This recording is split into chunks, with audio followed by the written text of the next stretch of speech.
Hello everybody, heredity and evolution lecture 3। इससे पहले आपने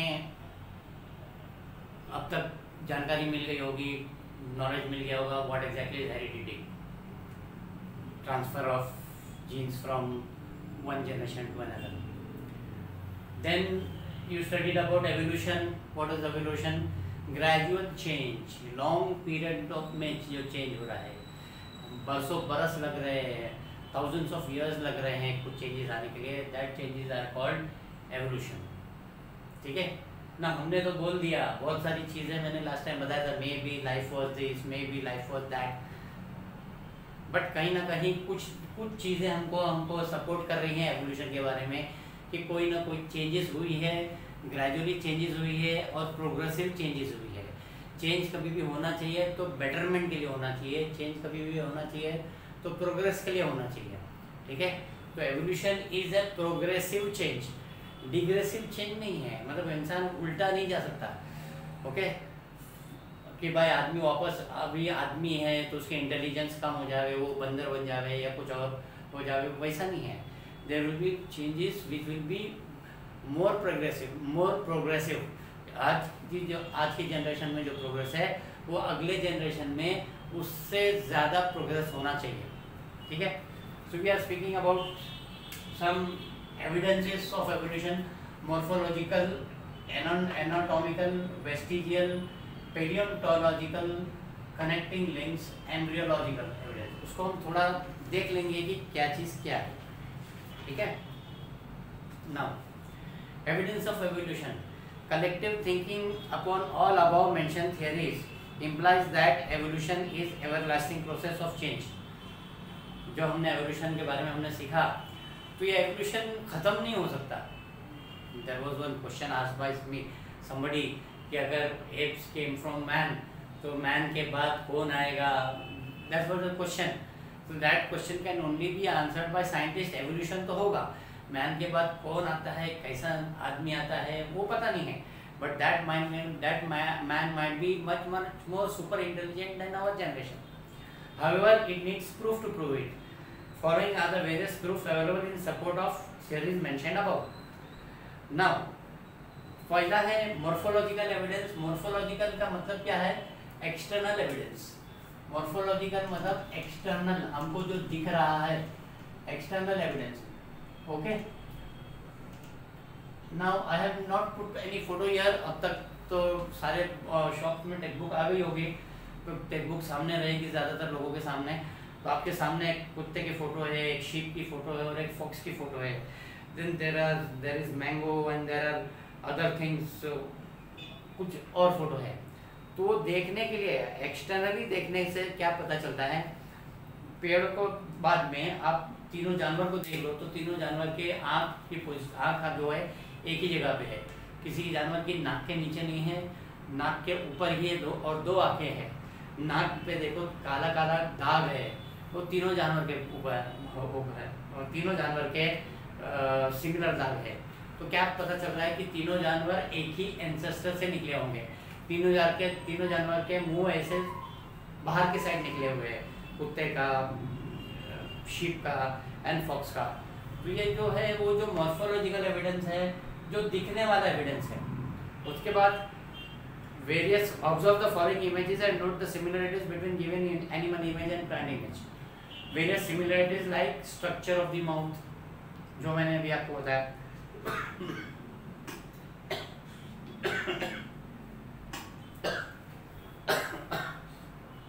स्ट्रक्चर ऑफ द माउथ मैंने बताया आपको। Position of the eyes, structure of nostrils, दो नाक के होल्स है, they are called nostrils, and thickly distributed hairs on body. पूरे बदन पे अच्छे खासे हेयर है, फरी हेयर है, जो शीप में भी है, जो डॉग में भी है और जो फॉक्स में भी है। ठीक है, ये आपके एनिमल के कैरेक्टर्स में है। बट अभी हम बोलेंगे प्लांट के बारे में। Various similarity in characters like leaf shape, हर एक पत्ते का शेप कुछ ना कुछ इस तरीके का रहता है। Okay, somewhat this type of shape के पत्ते रहते हैं। फाइन, कुछ इस तरीके के पत्ते रहते हैं, कोई अलग तरीके का पत्ता रहता है।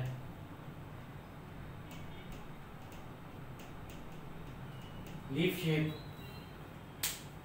बट शेप कुछ इस तरीके से रहता है। लीफ वेनेशन, ये जो लाइंस है, ये जो बीच में एक ब्रांच गई है और ये जो लाइंस है, these are called venation, leaf venation. Okay, then leaf petiole, जिस डंडी को पकड़ के तुम लीफ को पकड़ोगे, जिस डंडी को पकड़ के तुम लीफ को पकड़ोगे, पत्ता पकड़ के बताओगे, उसको लीफ पेटियोल बोलते हैं, उसको पेटियोल बोलते हैं। Occurs in case of plants. This indicates that there are some similarities in those groups and hence it proves that their origin must be same and must have common ancestors. ये सब चीज़ें animal में जो मैंने अभी अभी statement दिया, और प्लांट्स में हर एक लीफ का सिमिलर शेप है, सिमिलर वेनेशन है, सिमिलर पेटियोल है, वो बताता है कि they have come from a common ancestor group, they have come from a common ancestor group. That is morphological evidence, that is morphological evidence, external evidence हमको आंखों से दिख रहा है। Okay, then anatomical evidence, we come to next, anatomical evidence.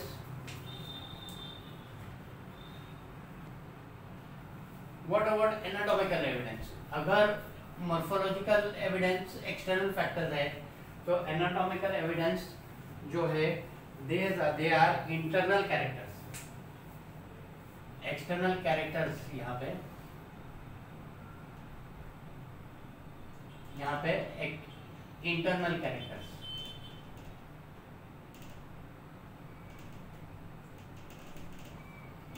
ठीक है। यहाँ पे इंटरनल कैरेक्टर्स की बात हो रही है, वापस देख लो। If you carefully observe the pictures, observe the picture, वो आपके पेज बुक पे दिया हुआ है, वहां पे आपके हाथ, एक ह्यूमन हैंड दिया हुआ है, कैट का फोरलेग, बिल्ली के आगे के पैर के दिया हुआ है, pentagon of the bat, bat जिस तरीके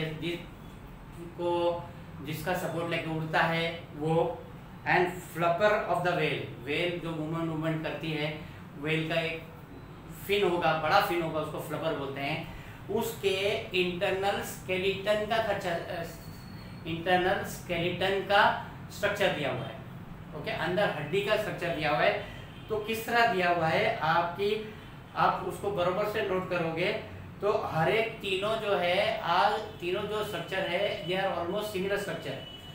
if you carefully observe the pictures, there doesn't seem any superficial similarity between human hands, cat foreleg, flipper of whale and pentagon of bat.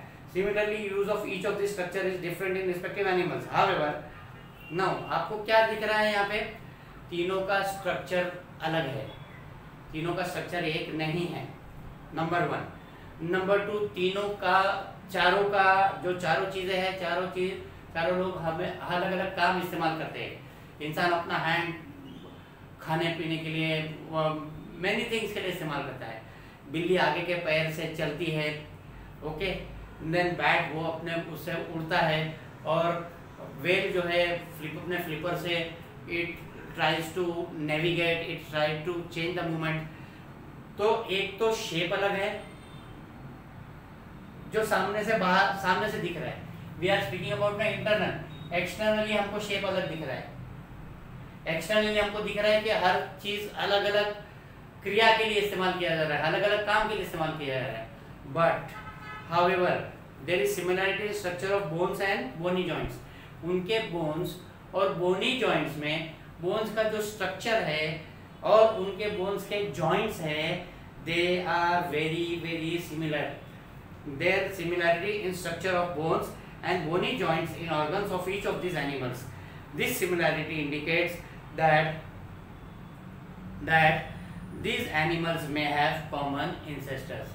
तो हमारे को क्या, हमने एनाटॉमिकल एविडेंस में देखा, आपका ह्यूमन हैंड देखा, कैट्स फोरलेग्स देखा,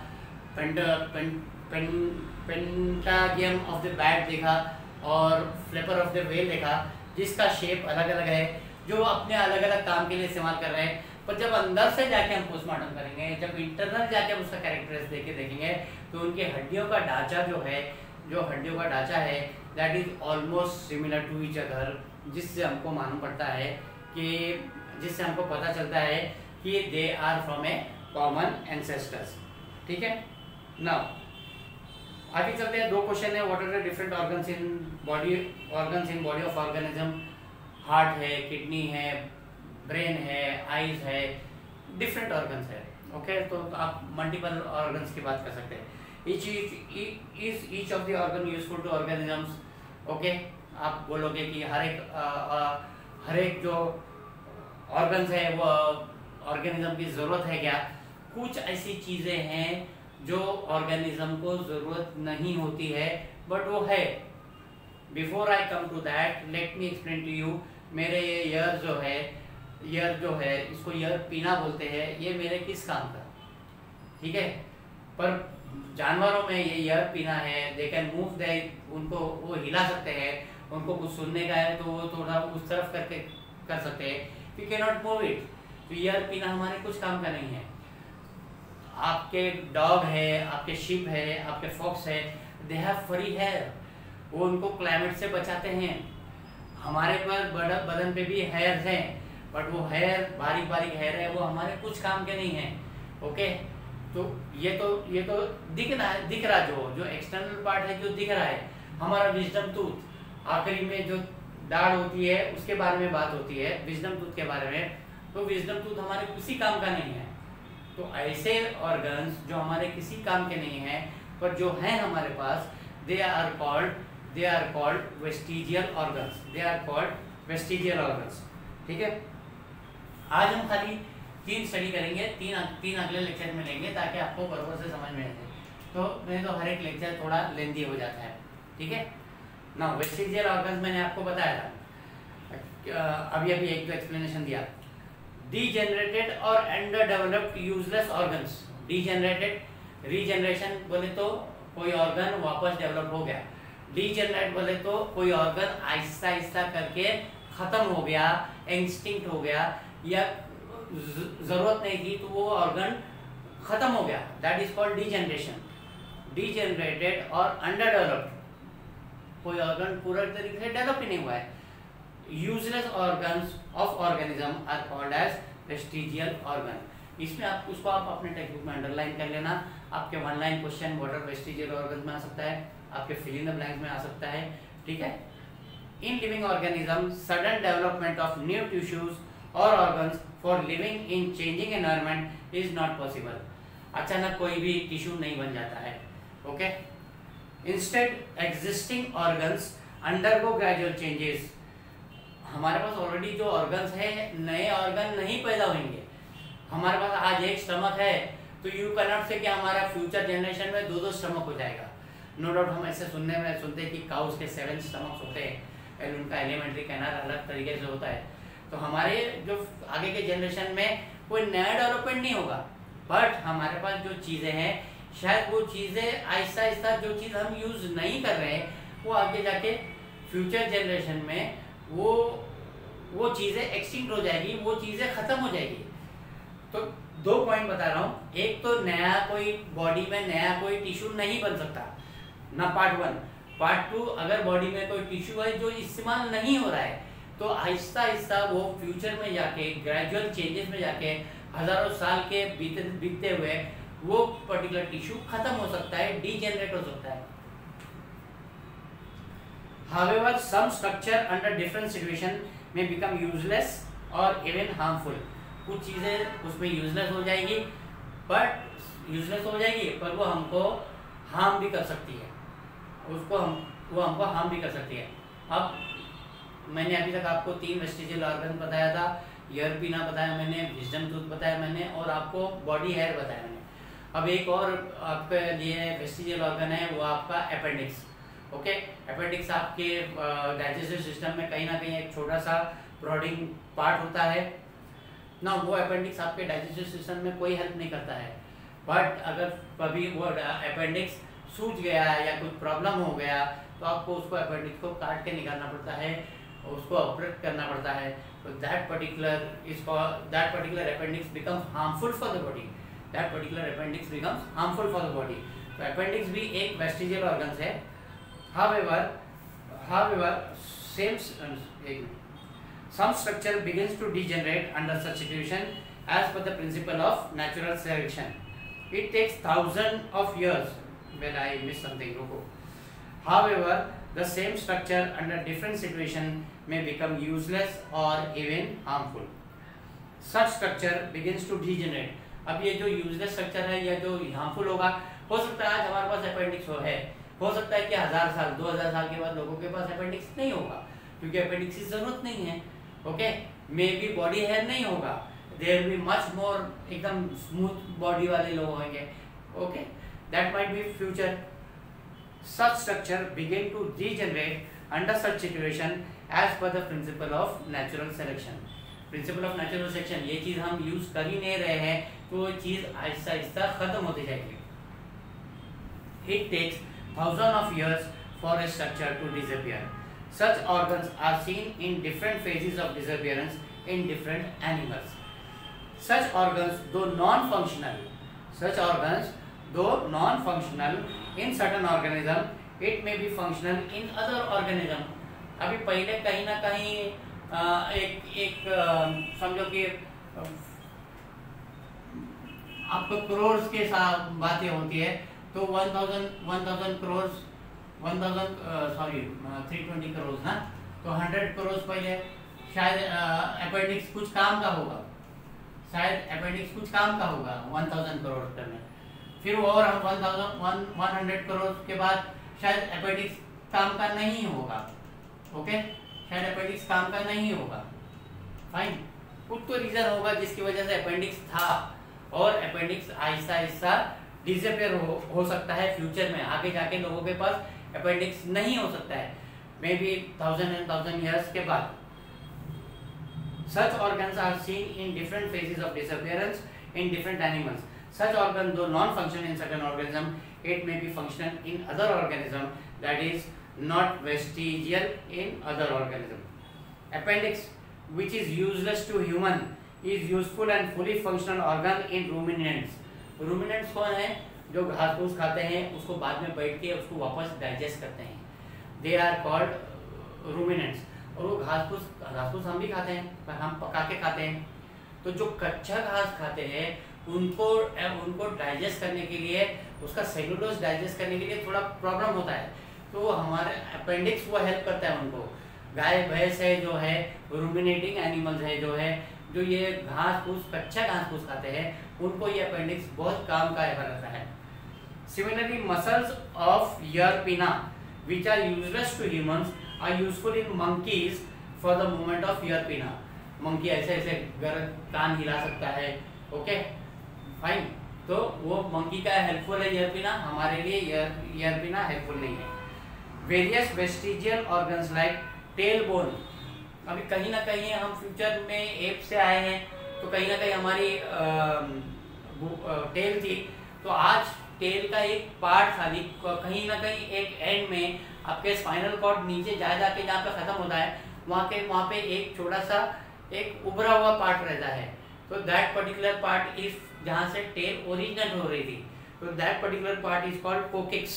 that particular part is called coccyx, जिसकी उनको जरूरत नहीं है. That is what is called tailbone. Then you have wisdom teeth and body hairs are present in the body of human being. ठीक है, so these were 3 parts that I explained to you. Evidence of evolution में morphological evidence, anatomical evidence. morphological जहाँ पे आपको external characters नजर आ रहे, आप text book को एक बार वापस पढ़ोगे तो बराबर समझ में आ जाएगा. anatomical evidence, internal characters की बात हो रही है. भले से वो internal characters बाहर से दिखने में अलग हो, भले से बाहर से उनका फंक्शंस अलग हो, बट इंटरनली उनके हड्डी के स्ट्रक्चर जो है are related to each other. Fine. और वेस्टिजियल ऑर्गन्स, वो ऑर्गन्स जिसकी हमको ज़रूरत नहीं है फिर भी हमारे बॉडी में है, they are three are main proofs of evidence of evolution. Thank you very much. कितने